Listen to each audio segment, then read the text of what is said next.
में बेहयाई, बेगैरती, बेपर्दगी आम है और मर्दों के अंदर तरह तरह की बुराइयां आम हैं। मेरे प्यारे आका के प्यारे दीवानों, अल्लाह ने फरमाया कि नमाज बेहयाई और बुरी बात से रोकती है। फिर आखिर मुसलमानों के अंदर बेहयाई और बुराई क्यों कर पाई जाती है, रीजन क्या है? तो जानते हैं इसका सबसे बड़ा रीजन ये है कि चूंकि हमारी अक्सरियत नमाज पढ़ती नहीं। मुसलमानों के मोर देन 90% लोग, या अगर कहूं तो गलत नहीं होगा, मोर देन 95% लोग बेनमाजी हैं। तो जब बंदा मुसलमान होकर भी नमाज के करीब नहीं जाएगा तो क्या नमाज की बरकतें वो हासिल कर सकता है? अल्लाह ना करे, 7,000 बार ना करे। मैं मिसाल देता हूं, आपके इलाके में किसी को कोई ऐसा मर्ज हो जाए कि जिस बीमारी का स्पेशलिस्ट डॉक्टर कोलकाता में है, बेंगलोर में है, दिल्ली में या मुंबई में है। अब मरीज अपनी बीमारी को लेकर घर पर पड़ा है, बिस्तर पर कराता है, रोता है। उसे आराम कभी नहीं होगा जब तक कि वो उस डॉक्टर के पास नहीं जाता। बताइए है कि नहीं? सर में दर्द हो तो आप क्या करते हैं? 3 दिन से शाम होती है तो बुखार आ जाता है, आप क्या करते हैं? 2 दिन से उल्टी जुलाब शुरू हो गया तो क्या करते हैं?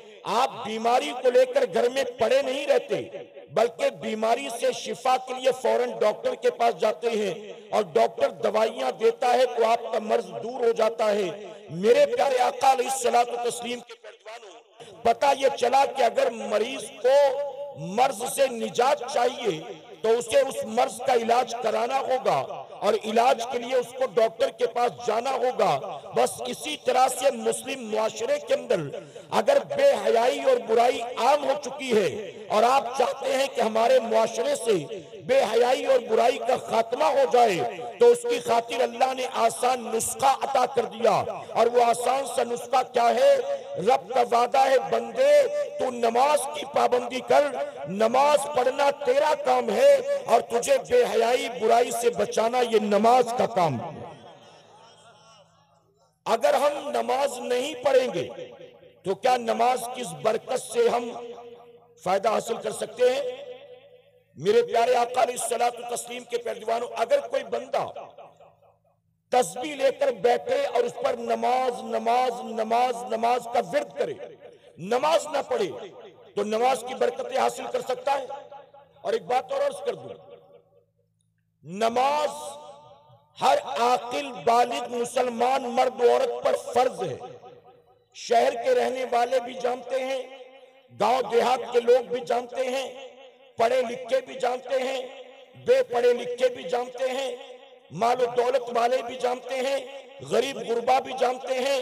दुनिया का हर मुसलमान, चाहे पढ़ने वाला हो चाहे ना पढ़ने वाला हो, हर मुसलमान जानता है कि अल्लाह रब्बुल इज्जत ने 24 घंटे में हर आकिल बालिग मर्द औरत पर 5 वक्त की नमाज को फर्ज फरमाया है। आप बताइए कि हमारी बेहिसी का आलम क्या होगा, हमारी और आपकी नाफरमानी का आलम क्या होगा कि अल्लाह रब्बुल इज्जत ने हर आकिल बालिग मुसलमान मर्द औरत पर एक दिन के अंदर 24 घंटे में 5 वक्त की नमाज को फर्ज किया, लेकिन मुसलमान नमाज पढ़ने के लिए तैयार नहीं। आपको जानकर ताज्जुब होगा, कुरान मुकद्दस में अल्लाह रब्बुल इज्जत ने कितने मकामात पर नमाज का हुक्म दिया जानते हो? तकरीबन 700 मकामात पर। कितने मकाम पर? अगर आप अपनी वालिदा से मोहब्बत करते हैं और आपकी वालिदा ने कहा कि बेटा तू ये काम जो करता है ना, ये मुझे अच्छा नहीं लगता, ये काम मत किया कर, अगर फर्माबरदार औलाद होगी तो माँ की बात मानेगी कि नहीं मानेगी? अगर अब्बा के फर्माबरदार और इताअत गुजार है, अब्बा ने कह दिया आज के बाद उस लड़के के साथ मुझे नजर मत आना, बाप से मोहब्बत है तो बाप की बात मानोगे कि नहीं मानोगे?